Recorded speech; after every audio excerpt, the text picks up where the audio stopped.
Sun City book lovers, welcome to Meet the Author. This show is made possible by Sun City Hilton Head Lifestyle Services, giving us a chance to learn more about the books we want to read and the people who create them.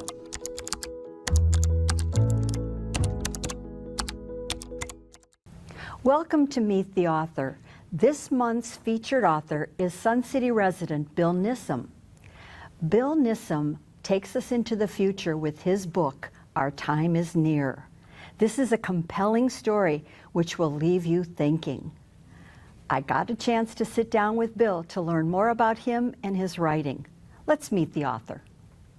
Welcome, Bill, to Meet the Author. Thank you. Now, you and I both are volunteers for Sun City Television. Mm-hmm. Unlike me, though, you actually have a background in television. You had your own TV production studio, and you're also an author. So while I'd love to learn more from you about TV, let's talk about your book. How did your writing career begin? Thank you. That's a great question. I started off with a graduate school, and basically you have to either do a project or a thesis, and I chose to write a thesis, which is basically a book. By virtue of doing that, when I was all done, one of my professors said, you know, you may want to write some spin-off articles. And as a result, I think I wrote probably about a dozen articles, and they ended up in magazines, et cetera, business magazines. And then I culminated all that into 2 business books. And so that's, in effect, where I got the writing, the writing bug. Okay. So what was the impetus to transition from corporate literature into science fiction? Excellent. So I have to take you back to when I was 13. In effect, there's a movie out, Spielberg put out called Super 8. And what it was is the 13-year-old grabs all his friends and makes movies. And that's what I did. I was, making movies with my friends. I did stop action movies. So I had all these stories in my head, and that's kind of the beginning of these ideas for a book. Oh, okay. Well, let's talk about the book now. Okay. Our Time is Near. Mm-hmm. How do you introduce that to prospective readers? Yeah, that's a good question. The reality of it is I wanted to, basically from a thematic standpoint, I wanted to have people connect with the characters early on. And by doing that, I had to talk about what are the things that impact people on a day-to-day basis. So marriage and divorce and, the financial struggles we all go through and the uncertainty of the future. So for me, it was writing about things that would instantly connect people to the characters, and that's sort of the starting point of the book. Okay. Now, you travel time us in this book to the year 2040. Yes. How'd you pick that year? That's a great question. Actually, it's funny you say that. What I wanted to do was make sure that there's enough time went by so the things that we will that we're seeing now, or just the beginnings of the technologies today, it had time to gestate and get to a point where it was everyday life. And I talk about that in my presentation about, where these ideas came from. But in effect, that's why I needed more time, 10, 15, 20 years, for these things that are just ideas now to turn into reality. Okay. Now, I'm going to admit that if I were picking books to read, science fiction was never my number one selection. So I open your book, and I do think it was important that you started with a great character. Your protagonist, Jake Randall, is a very likable character. Yes, he is. I personally love characters that drive the story. And so it made it more relatable for me. But the other thing that I found in the book that was fascinating was you created experiences for Jake that could have been very unbelievable, but they somehow always had like a human interest element to them. Was that intentional? Absolutely. And if so, then were there specific themes that you wanted to make sure you sort of helped us as readers maybe be more enlightened about issues, maybe things that we should feel or think about? No, that's a good question. Back to your point about relatable, I think what I wanted to do is look at what are the things that we all face on a day-to-day basis. And again, back to just the struggles that we have, or again, relationships, trust issues, maybe even supporting the cause. And by virtue of impregnating that into the character and having them go through that emotion, have them go through that experience, it gave I think it gives both of us the opportunity to really connect with because again, when we watch a movie or read a book, if we can't connect to a character, we're not interested. If something bad happens, we really don't care. And in this manner, we were able to have enough experiences and enough real world experiences, enough to believe that this person's authentic. And so that's sort of how I was able to weave that into the character, or into the story. And you also, with the plot, without giving anything away, because we want everybody to read the book. Yes. Okay. You really have them going through a journey. And he journeys, Jake goes and goes through this experience with people from a completely different world. Yes. So in this interest of you turning me on to science fiction, I did what I call sci-fi stalking online. And I decided to look. That's interesting. Like, what's the science fiction thing all about? So, of course, iconically, Ray Bradbury. Yes. Okay, quote, science fiction is any idea that occurs in your head but doesn't exist yet, but it will. Yes. Okay. Ooh, insert scary music here. That could be good or bad. Yes. So now take your book, again, don't give too much away, Right. but what do you see, maybe you want to see or don't want to see happen in reality? Yeah, great question. So let's talk about just something that affects all of us, and that's privacy, right? We have this thing called a cell phone. I don't know a person who doesn't have one, right? And when you think about it, it delivers your text, instant text messaging, your emails, gives you the news, gives you the weather, gives you sports. You can plan your day around it, your grocery list, whatever it might be. It's a fantastic tool. So on the positive side, it's a really neat thing. On the negative side, your phone's always listening. And it's collecting information. And have you ever noticed that you are maybe talking about or searching something like a new pair of shoes, and then all of a sudden you get all these ads about shoes? I'm getting those about science fiction, by the way. Oh, you are? Okay. Sorry. I'm sorry it happened. But I guess the point is they're building right now, all globally, these gigantic data centers. And the purpose of it is to be able to store all this information. And then they use AI to collate all this information. So the dark side about this whole thing that's noted in the book is if in the wrong hands, someone could take this and, know a lot about you. That's funny. I was thinking about that on the drive here. Really? That if I had the one device you've created, that it would be endless sources of information. I'd never be alone. Yeah, exactly. Okay. Now, again, continuing my sci-fi stalking online, read a really cool article in Yale News. Okay, their March edition talking about science fiction. And I loved this line. They called science fiction a safe sandbox for the future, which kind of meant to me it's an area you can play with that might get us to that reality. So I have to ask, when you were creating all these cool things, maglev cars and things like that, was it a chore or was it fun to create a world in 2040? Well, back to you're back to your sandbox concept. I mean, as kids, what did we love doing? Pails, sand, shovel. We love creating new things, sand castles, etc. And for me, actually, it's a playground. Not to steal your words, but be able to then guide a story a certain way, or infuse different technologies or infuse different interactions in such a way that I always want to keep people turning the page really quickly, like. That happened, well, why did that happen? And then they want to go to the next page and try to find out. So I always try to create what I call that thin edge of anticipation. I say something, but then people are like, well, how did that happen? And so that's what I try to do, is always keep you on that edge where you're constantly wanting to know more. And that's what I try to do in this book to make it entertaining. Was it ever a challenge, though, to sort of say, well, I've invented this? And then as you're reading or writing another section of this, you're like, I didn't do it that way before. Was it a little bit of a note-keeping, having to be the outline kind of writer at that point? Absolutely, well said. That's exactly what it was. And you're right, there's times you may go back and you said, well, that conflicts with what I wrote, 3 chapters ago. So good point. Okay. Yeah. Now, the other thing that I don't usually run across books that are illustrated. And you've contained illustrations here, so why was that a choice, and who's the illustrator? Okay, so the illustrator is out of Baltimore, Maryland. His name is Bart Brown.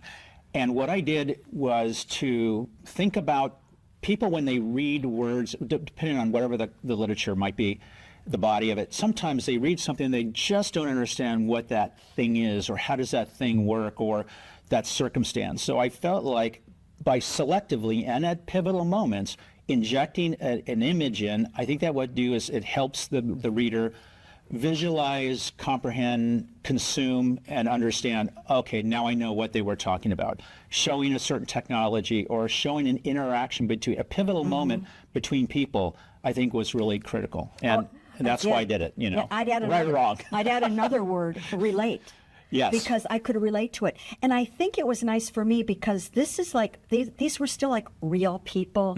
We weren't talking alien worlds and things like that. So this beautiful, relatable story. So we want everybody to enjoy this beautiful, relatable story. So I only have one more question for you, and that is, where can readers find the book? Great question. Great question. I'm happy to say that you can find it on barnesandnoble.com. You can find it on Amazon Books. It's on Kindle, and it's a lot of other different platforms. So the good news is you can buy it, and it'll be in your hands in like 2 days. So it is digital. It's digital. And it's also, you know, a paperback book. You can do an ebook as well. So, I will tell you, you took me into a whole new world in 2040. You gave me a whole new way to look at this. But I'm thinking Jake Randall, Netflix series. Yes, listen. Okay. Find me $100 million, I'll make the movie. Okay. I'll be your agent. We'll like work that. on this. Okay. Thank you for your time. Of course. Thank you. I appreciate thank you for it. a great book. All right. So I'm going to talk about the story behind the story. And maybe a good starting point would be to first talk about a little bit about who I am, and then we're going to talk about the book design, and maybe talk about the concept and a little bit about the plot behind the story and the main characters. And I think that the reason for this is to sort of pull back the veneer. If you were to read this book, you would get a sense or get a flavor of, well, what would this story be about? And I think by the time I'm done, you'll have a pretty good idea if this is something you want to pick up and invest in. So going forward, just a little bit about me. I was born in Orange County, California, so don't hate me for that. I converted a year ago. I came here to Sun City, so that's a good thing. I have an undergrad and a grad degree, and I did a little bit of executive education. My career is basically a couple of things. One, I started an aerospace firm for about 6 years when I was about 25, and then I ran a manufacturing plant and did, global sales and marketing. The real fun part is hobbies. I love to do anything outdoors, so biking, hiking, snow skiing, you name it. If it's outside, I'm there. Also, I'm a volunteer for Sun City TV, which I really enjoy, and I've been doing that for about a year now, and also at my church as well. And of course, there's a picture there of I'm hiking with my favorite girlfriend. So she's right there in the front row. So there you go. Now you know about me. And if you have any additional questions, she's right there. All right, so let's talk about the design of the book. So first off, it's paperback. It's a 5x7 format, and it's 285 pages. I think the most important part is the third bullet. And what I mean by that is illustrations. And the question that people ask me is, why? Why would you do that? Well, I hired a sketch artist, and the idea was sometimes people read something, but they can't really visualize that. And I thought it would be really interesting to actually create maybe pivotal moments in the storyline that I think would help people actually, consume or understand the storyline. So that's why I did it. The way I look at the plot is I look at it 4 constructs. And what I mean by that is 4 things that if you step back from the story, you'd look at it and say, I get it. The first one is the main character. I wrote Jake Randall, the main character, to be very authentic and someone that we could really connect to, because this guy has real issues. He's going through real struggles, and by doing this early on in the book, hopefully you connect with him very quickly, and then you're able to then go on the journey with him. The second point is the unknown. The unknown, we all face that, right? What's going to happen tomorrow? What's going to happen next month? What's going to happen next year? And clearly, he's been cast up into the future by about 15, 20 years, so there's clearly a lot of unknowns there. Deception. All right, I want to talk about something that we all have, right? The cell phone, right? So I want to talk about the good and evil of technology. So the first thing is, this is great. First off, you get instant text messages, you get your email, you can do your news, your sports, your weather, whatever you want, and it's a real handy little device. Let me tell you the flip side of that. The flip side is your phone is actually listening to you. Now, it's listening for wake-up words, right? It's Siri or Alexa or whatever, but the point is it is still taking in all this information. The other thing it does is wherever you go, it knows where you are, right? So it literally is tracking you day and night, which is kind of scary to think. So there's, with technology, and you'll see this in this book if you read it, there's good and bad with all technology. It can be used for good, it can be used for evil. And the final thing is resolution, which is, decisions you make today can affect the future. And back to the conundrum. All right, so I'm just going to give you the quick plot in the very beginning just to get you going. And the first is we start off, we don't know anything about anyone because it's the beginning of the book. It's a rainy, abandoned industrial park. And all you know is somebody comes in, they put a portal on a wall, and they select an individual. You don't know anything about these people. You jump to present-day Los Angeles, and you meet Jake. You learn about his life. You see about his struggles. You start to connect with him. And then all of a sudden, he finds his portal, and then he's cast into the future by about 20 years. And now it's called the LA sector. And you're going, like, whatever happened to Los Angeles? Well, in the future, there's no countries, there's no borders. Everything are sectors. There's no, because it's all one world. It's a one world government. So he's introduced to a very different place than he left. The next thing I want to talk about, and let's talk about some fun stuff. So I had this sketch artist put together a concept. Remember way back when a pager was a big deal, right? Everyone, if you had a pager, ooh, my pager went off. Someone's trying to call me, right? That was exciting. And then all of a sudden, this thing called BlackBerry came along, and all of a sudden, you got your emails on this device, and that was really cool, right? Then there was flip phones and blah blah blah blah. And now we're here. Okay, in the future, you won't need this. This is passé. This is almost like what you would think a pager is today, right? This thing is the latest, and everybody has one. What this really does is it bolts to your head, wires go into your cranium, and basically what it does is you just can think things and it will do things for you. It's really a pretty cool little device. And you can't exist. And so when I say rules of 2024, without it, you're just like today, you wouldn't leave the house without your phone. Well, in this case, you need this just to survive. Okay, I'm going to give you a real world situation that is today. This is called Neuralink. It's Elon Musk. We all know who that guy is. And basically, he has a system, an interface, so you can actually think and you can type on your phone. You can take phone calls through your just thinking, and you can control a computer. So the idea is that this is just the beginning of, and then now just pack on 10, 15 years, and you can see how the communicator could be a very real thing. All right, let's take a look at the next part. Another rule in 24 is you have to have a code, right? So this code, everybody has one. And unless you have one, you can't do a thing. So I'll give you an example. Day in the life. You wake up in the morning, you go get in your car scans you to see if you have this code. Then it allows the engine to start. Then you go to the grocery store. Before you even walk in, it scans you and says, okay, I know who you are, you can go in. If you think this is not real, there's something called Fresh Cart. It's an Amazon store. You can walk into the store, get one of these carts that has a little scanner on it. You can go shop, and then you just go out to your car. You don't even stop to pay for anything. It just automatically goes right to your credit card or whatever and charges you for that item. So that's a real thing today. So in this case, you literally can't do anything, and the reason is because of scanners. There's scanners everywhere on buildings, in your car, wherever you go. So let's now go to today. Well, back in 1998, that was a long time ago, right? 98, they started implanting these things. That's a scanner. I mean, that's a RFID code tool that goes in, that they injected into your skin. And bottom line, you can see the girl, she just turns her hand over and she's paying for whatever she's buying. We're going to go ahead and meet the characters. So we'll just talk very briefly about a few of them. The main character, Jake Randall, this is an illustration of him in a sort of a cartoonish way, but he's the hero of the story. And the whole idea is you go along with him and learn all these things along with him. So everything that he learns, you're learning at the same time. So it's almost like you're sort of hanging out with him, with Jake, and finding out all these things. The point is that at the end, and I won't give it away, but he's given enough information to be able to do something with. Remember we talked about conundrum? This is his opportunity to do something with the information he's got. This is Handy. Handy is the guy who was in the very first scene. He put the portal in place, he picked him and brought him to the future, and then he sort of brought him through and showed him everything that was happening in the future with the idea that he can take this information back with him. And that's his intention. And he's actually one of the leaders of the underground resistance. This is Gloria 7. Everyone goes, why 7? Well, she's a 7th version. She's model number 7. She, unfortunately, in an accident, she lost her right eye, she lost her right arm, and so she has a biomechanics.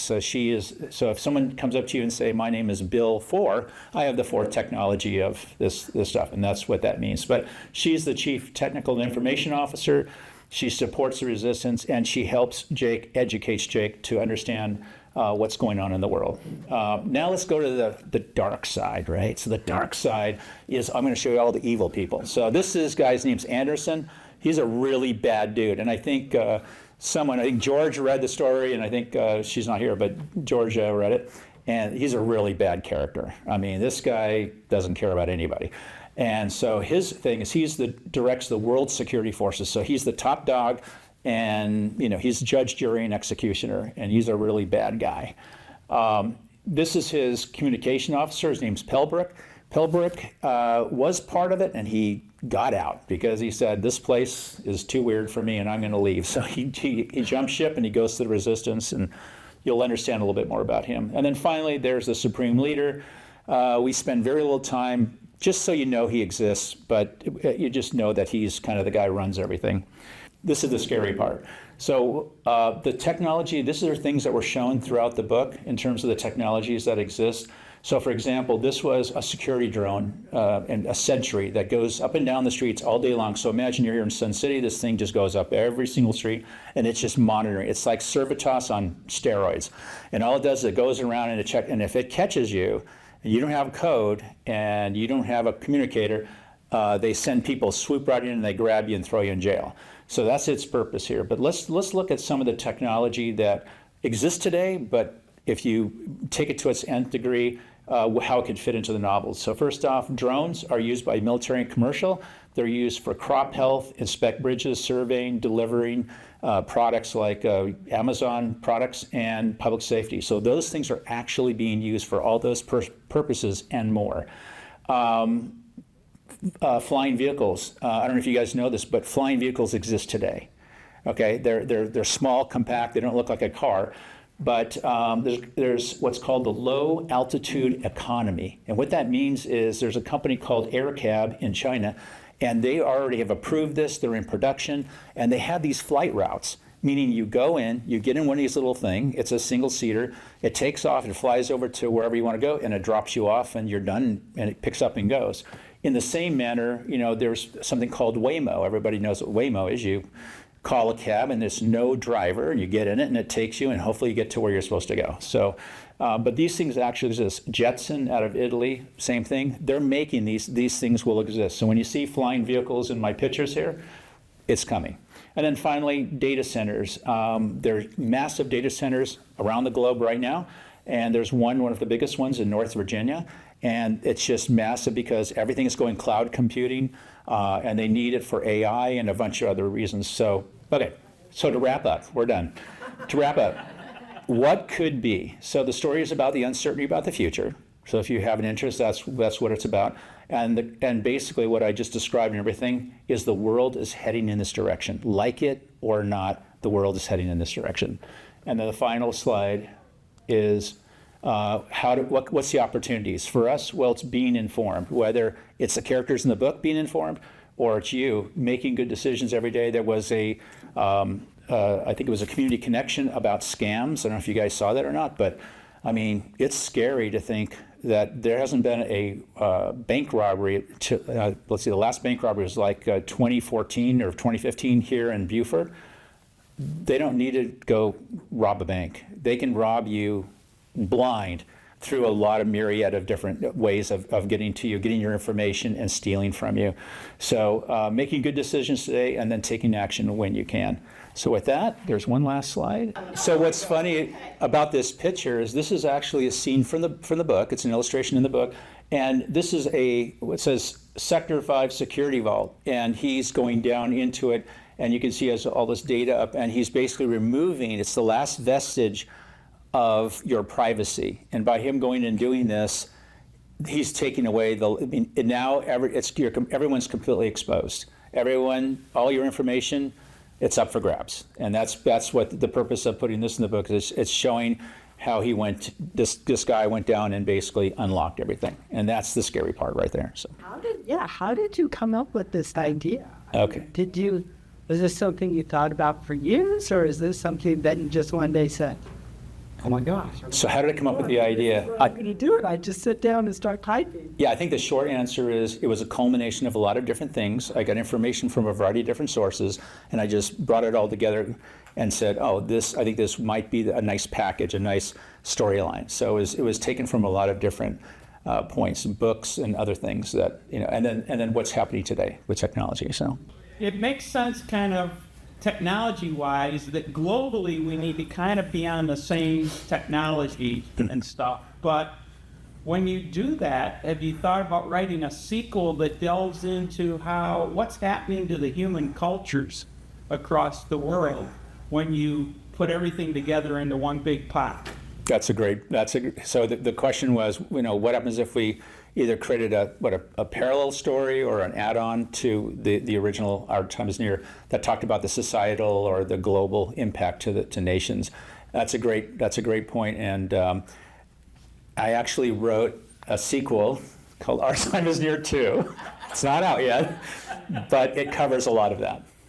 Sometimes it doesn't work out so well. You think you're going to get a certain outcome, and maybe you don't. But back to your point about, how do you bring everybody together under one roof? And I think you'd have to have a pretty cataclysmic event happen that would then force everybody. And I'll tell you what we had. What was it back in 2020? It was something called COVID. Did you see how the world started wearing masks and we all started complying and taking shots? Well, you have a cataclysmic event, you could get everybody in the world to get behind something.